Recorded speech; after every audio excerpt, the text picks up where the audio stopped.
Hello. तो कल हमने इतिहास के कुछ पार्ट देखे थे, तो उससे आगे नहीं, आज हम थोड़ा सा कुछ स्टडी से हट करके कुछ और चीज़ देखेंगे। तो बताते हैं, आज के टाइम में कुछ न कुछ करना जरूरी है।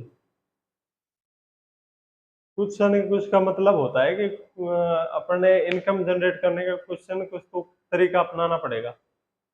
पूरी तरह से हम एजुकेशन पे आश्रित नहीं रह सकते कि इसमें 100% ये नहीं है कि सफलता ही मिले, हर किसी को सफलता मिले, तो फिर तो बात ही क्या है।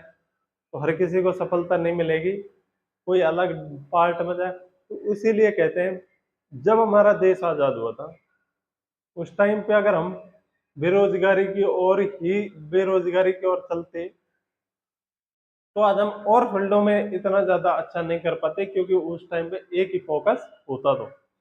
और हमने एक बेरोजगारी तो एक प्रमुख मुद्दा मान करके उसके अलावा साइंस फील्ड में उतरे, मेडिकल फील्ड में उतरे। ठीक है, साइंटिस्ट आज हम इसरो नंबर 1 पे चल रहे हैं। ठीक है, तो इसीलिए उसमें अच्छी वो हमारी व्यवस्था है, और मेडिकल लाइन में भी अब अच्छी सुविधा होने लगी है। तो ऐसा ही हम देश में अगर अलग करना लगे, अगर देश एक ही तरफ चलता तो आज भी बेरोजगारी तो आज भी खत्म नहीं हुई है, गरीबी आज भी खत्म नहीं हुई है ना। तो इसीलिए हमारा एजुकेशन एक प्रमुख मुद्दा है, हमको पढ़ना है, सरकारी नौकरी लेनी है। ये तो एक प्रमुख मुद्दा है, लेकिन साइड में कुछ न कुछ तो चलता रहना चाहिए ना, कि वहां से इनकम आए हमारी। इसलिए वहां से कुछ न कुछ इनकम आएगी, हमको पढ़ने में भी इतनी तकलीफ नहीं होगी। लड़कियों के लिए फिर भी थोड़ा कठिन हो सकता है, ये उन्हें कहता 100% कठिन है, उनके लिए थोड़ा कठिन हो सकता है, लेकिन पूरी तरह कठिन नहीं है। किसी भी चीज को सरल तरीके से हम बना सकते हैं, अगर अपनी मेहनत करते रहें तो किसी भी चीज को हम सरल बना सकते हैं। ठीक है, कुछ स्किल सीखो या फिर कुछ भी चीज सीखो। अब हमारा जो है खेती है, वो एक आत्मा है, किसकी अर्थव्यवस्था की एक आत्मा है क्या, कृषि। लेकिन कोई भी जो कृषि करता है व्यक्ति, वो अपने बच्चे को ये सोचेगा गवर्नमेंट जॉब में हो। एक कहानी है हमारे गांव में, कहते हैं इनके क्या बाढ़ आए कुछ ही आए, इनकी सैलरी नहीं रुकेगी। ये सही बात भी है कि उनकी सैलरी नहीं रुकेगी, लेकिन एक बात जरूर है कि वो नोट नहीं खा सकते, उनको खाना ही खाना पड़ेगा जो किसान उगाएगा। वो गेहूं की खेती से ही आएंगे। वो बाढ़ में अगर खराब हो जाते हैं तो वो नोट नहीं खा सकते, कुछ भी चीज लगा लो वो नहीं खा सकते। वो किसान जो खेती से उगा करके देगा। अब तुम लोग सोच रहे होगे कि फास्ट फूड खा लें, पर फास्ट फूड भी उन्हीं चीजों से बनता है जो खेती से आती है। ठीक है, तो ये चीज बता रहा हूँ कि आज हमारा 16% कॉन्ट्रीब्यूशन खेती का है, लेकिन जब हमारा देश आजाद हुआ था उस टाइम पे कितना 60 प्लस था शायद, 60 प्लस है ना। तो 60 प्लस उस टाइम पे कंट्रीब्यूशन, और 16% मतलब 16%, 16% आज कंट्रीब्यूशन। अब तुम देख लो कितना घट गया। ऐसे ही हम घटाते रहे और कंस्ट्रक्शन का काम और कुछ भी करते रहे, तो एक टाइम में ऐसा आएगा कि हमारे पास खेती नहीं रहेगी, हाँ। तो इसलिए खेती को बचाना जरूरी है। और यूँ नहीं है कि एजुकेशन वाला बंदा खेती नहीं करे, वो बहुत अच्छे से खेती कर सकता है। जो भी आपकी फैमिली में किसी ने एमएससी कर ली एग्रीकल्चर से, मान के चलो, एक बार माइंड में सोचना, किसी ने एमएससी कर ली एग्रीकल्चर से, एग्रीकल्चर से कर ली, और उसके घर से अनुभव मिलेगा कि इससे ये हो सकता है, तो वो डबल प्रॉफिट जनरेट कर सकता है आराम से। अनुभव प्लस पढ़ाई, अनुभव प्लस पढ़ाई मिलेगी उसे, दोनों चीज।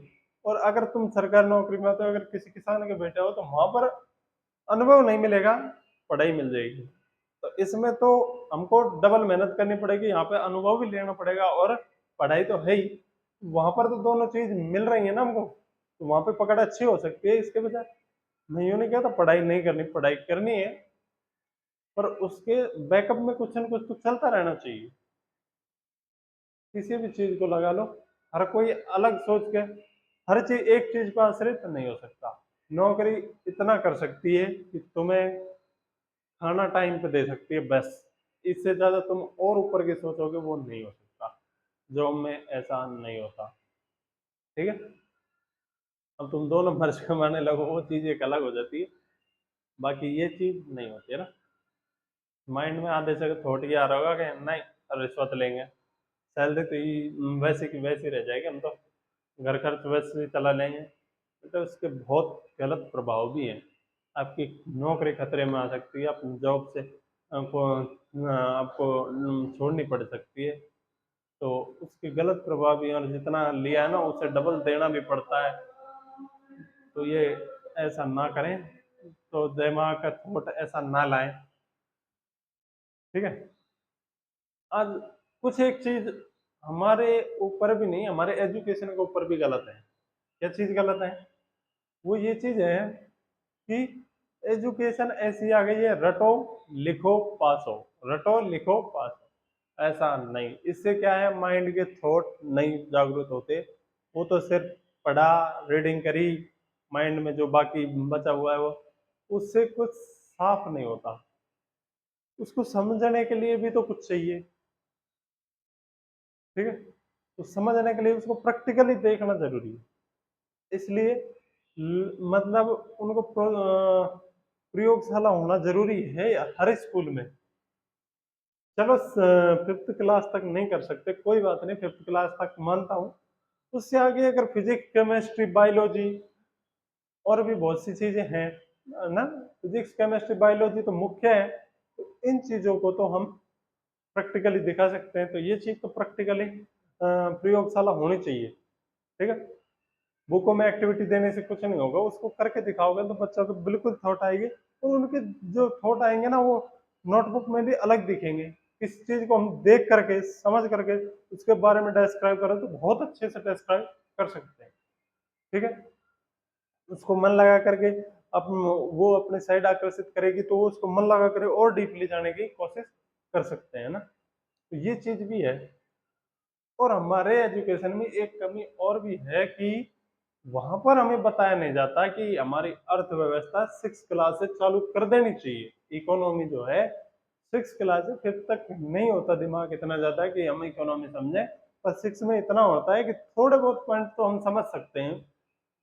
तो 6 से लेकर के 12 तक हमारी इकोनॉमी चलते रहनी चाहिए, क्योंकि उनको पता रहे कि किस किस चीज से हमारी इकोनॉमी बेहतर हो सकती है। जो भी हमारे 5वें नंबर से 3 नंबर पे आने के है, तो ये बच्चे ही ला सकते हैं, ये चीज पक्का है। ये सरकारी नौकरी भी इसको वो नहीं कर सकती, तो ये भी चीज गलत है। तो किसी चीज का स्किल सीखना बहुत ज्यादा जरूरी है, और स्किल सीखोगे तो ही संभव है कि 100% की नौकरी लगे, तो ये संभव नहीं है। 57,000 वैकें 57,000 57 लाख फॉर्म गए, 57 लाख फॉर्म गए हैं, और वैकेंसी है सिर्फ 17,000। अब तुम देख लो कितनी बेरोजगारी। अगर ये लोग कुछ स्किल सीख लेते हैं, तो स्किल सीखने के बाद ये लोग 57 इंटू, ज्यादा भी नहीं कहता, तो हर बंदा 3 भी रखेगा, तो 57 इंटू 3 कर लो, ठीक है। इतना तो ये रोजगार उत्पन्न कर देंगे, रोजगार उत्पन्न कर देंगे, तो फिर बेरोजगारी खत्म होने लगेगी कि नहीं। आज चाइना में क्या है, चाइना में क्या है भाई, आज एक निडिल आती है ना, सुई की, जो भी चाइना से बनाता है, तो हम इतनी सी भी चीज नहीं बना सकते क्या? है, ऐसी बात नहीं है, नहीं है। बाकी छोटी से छोटी, बड़ी से बड़ी जो सस्ते में चीज लेते हो, चाइना से आती है। महंगे पे जाओगे थोड़ा बहुत तो इंडिया, बाकी सस्ते सस्ते पे आओगे चाइना है, ठीक है। तो इस चीज को अलग करना है, और इंडिया को फर्स्ट इकोनॉमी तो नहीं, पर थर्ड पे तो ला सकते हैं। उससे तो फर्स्ट पे भी आ जाएगी, पर फर्स्ट से बहुत मतलब दिक्कत भी है। वो चीज तुम पढ़ोगे इकोनॉमी जब समझ आएगी। ठीक है। कोई भी बंदा लीडर बनना नहीं चाहता, नौकर बनना चाहता है। पहले भी यही था और आज भी यही है। 3%, 3% लोग लीडर बने हैं और पूरे 97% लोग नौकर की कैटेगरी में आते हैं। अब तुम देख लो, 3% लोग जो हैं वो पूरे देश को चला लें। तुम नहीं बन सकते क्या? यूं नहीं कहता पैसा मायने नहीं रखता, पैसा मायने रखता है, पैसा मायने रखता है। पर जो धीरू भाई अंबानी है, सबने सुना होगा, उनके पास तो कोई मतलब सरकारी जॉब भी नहीं थी, इतना इनकम भी नहीं थी, तो वो पेट्रोल पंप पे काम करके लेके आज इतनी बड़ी कंपनी खड़ी कर दी। तो इतना तो हम भी कर सकते हैं कि कुछ न कुछ तो, इतनी बड़ी कंपनी नहीं तो कुछ न कुछ तो हम कर सकते हैं ना, कुछ न कुछ तो कर सकते हैं। कुछ तो स्किल अलग है हम में। आजकल तो फैशन डिजाइनिंग कुछ ही कर लो, फैशन डिजाइनिंग, आज तो बहुत सी चीजें मतलब जरूरत लग बढ़ने लग गई है लोगों की। तो ये चीज मायने रखनी। अब यूँ करोगे कि सर ने तो कुछ किया ही नहीं होगा, नहीं, कुछ हम बैकअप में तो मैं कुछ तो कर रहा हूँ। अब तुमको बता नहीं सकता, बाकी कुछ न कुछ तो चल रहा है। मेरे पास भी ऐसी नहीं है, ठीक है, ऐसी कंडीशन हमारे पास भी नहीं है कि बहुत पैसे वाले हो, रिच फैमिली हो, पर ये चल रहा है, कुछ न कुछ तो चल रहा है। इसको करने के लिए मेहनत भी चल रही है, सब कुछ चल रहा है। तो ये चीजें तुम भी करो, जरूरी है।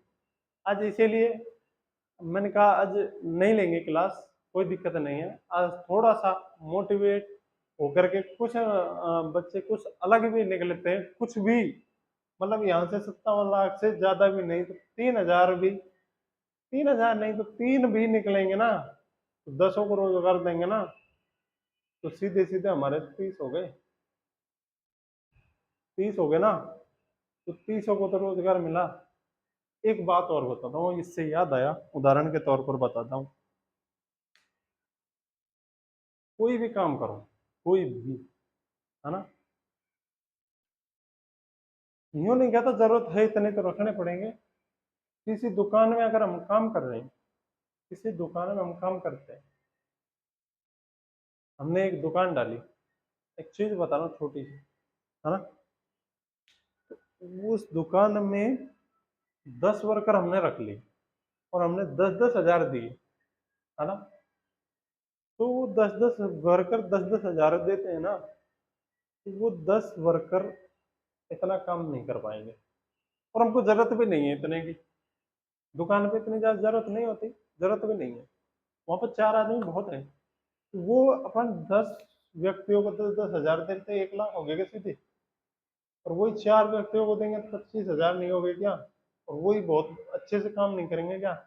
इनको 10 हजार दोगे, हर बंदा ये सोचता है, थॉट यही होता है कि इतने रुपए में इतना काम होगा, किसी को भी देख लेना।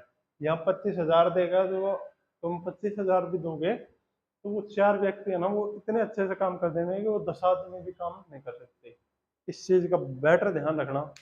इस चीज का खैर मेरे से ज्यादा तुम समझते होगे, लेकिन इस चीज का बहुत ध्यान रखना। जहाँ जितनी जरूरत है, जहाँ जितनी जरूरत है उतना ही पैसा वेस्ट करना, बाकी ज्यादा की जरूरत नहीं है। वो चीज बताना चाह रहा हूँ इस उदाहरण के माध्यम से। जरूरत है, हम एडजस्ट करना बहुत अच्छे से जानते हैं, एडजस्ट फिर जुगाड़ करना भी, जुगाड़ में तो इंडिया महान है, जुगाड़ भी हम कर सकते हैं। तो उसको बेटर बनाने के लिए जुगाड़ तो हम कर सकते हैं, इतना ठीक है। तो इतना तो ध्यान रख सकते हैं कि हम इनको कर सकते हैं। और इतना दमखम भी रखते हैं कि हमें कुछ न कुछ तो स्किल है कि हम रोजगार उत्पन्न कर सकते हैं। कंपनियों में जाना छोड़ो, नहीं कुछ नहीं होता है, मैं यूँ नहीं कहता नहीं जाना चाहिए, कुछ नहीं होता है, ठीक है, पैसे के नहीं, पर जब भी एक थॉट रखना, कुछ न कुछ तो अलग करना है, वहां से इनकम। एक अपना एग्रीकल्चर से भी करते हैं ना, तो वो भी हमारा सेल्फ का होता है। पढ़ करके करोगे तो वो बहुत बेनिफिट रहता है, ऐसी बात नहीं है, बेनिफिट दायक है वो। जिसके पास खेती है ना, उसको कंस्ट्रक्शन में मत दो, किसी और काम में मत दो, लीज पर मत दो, उसे खुद करना, खुद करना सीखो। और सीख करके उसके ऊपर स्टडी करके उसको बहुत ध्यान से, घर वाले बोलते हैं क्या कि हमने कर लिया, इसमें कुछ नहीं है, पढ़ लिख कर जॉब लगो। भाई सभी जॉब लग जाएंगे तो खेती भी तो जरूरी है। खेती से ही देश को चलता है, आत्मा है खेती, देश की रीढ़ की हड्डी है खेती। अगर रीढ़ की हड्डी टूट जाए ना तो उठ नहीं पाएगा व्यक्ति। अगर रीढ़ की हड्डी को हम ही तोड़ने में लग रहे हैं तो फिर हम उठ नहीं पाएंगे। उठोगे कैसे? 3 दिन में व्यक्ति खत्म। श्वास तुम ले नहीं सकते क्योंकि पेड़ काट रहे हो, पर्यावरण का नुकसान। खेती हम कर नहीं सकते, क्यों? नौकरी की चाहत है। खाओगे क्या? खाओगे क्या? तो ये चीज का ध्यान रखो। खेती बढ़िया से करो, पढ़ करके करो, बेनिफिट होगा। ऐसी बात नहीं है खेती में बेनिफिट नहीं है तरीके से करोगे। ग्रीन फार्मिंग, बहुत सी मतलब सिंचाई की ड्रिपिंग आ गई, कुछ भी है, मतलब नए नए उपकरण आ रहे हैं, उनसे खेती करोगे तो बहुत सी चीजें आपके लिए आएंगी, अवसरदायक हैं। आज ही सोचने लगोगे, किसी से एक दिन फालतू मिलेगा। कोई कल के सोच रहा होगा कि मैं कल से सोचूंगा, तो आज हम आज से सोचने लगते हैं तो एक दिन फालतू है, उससे ज्यादा अनुभव एक दिन का रहेगा हमको। वो कल से सोचेगा, और ऐसे कल कल करने वाले कभी सोचते नहीं है। तो तुम लीडर बनो, किसी को नौकर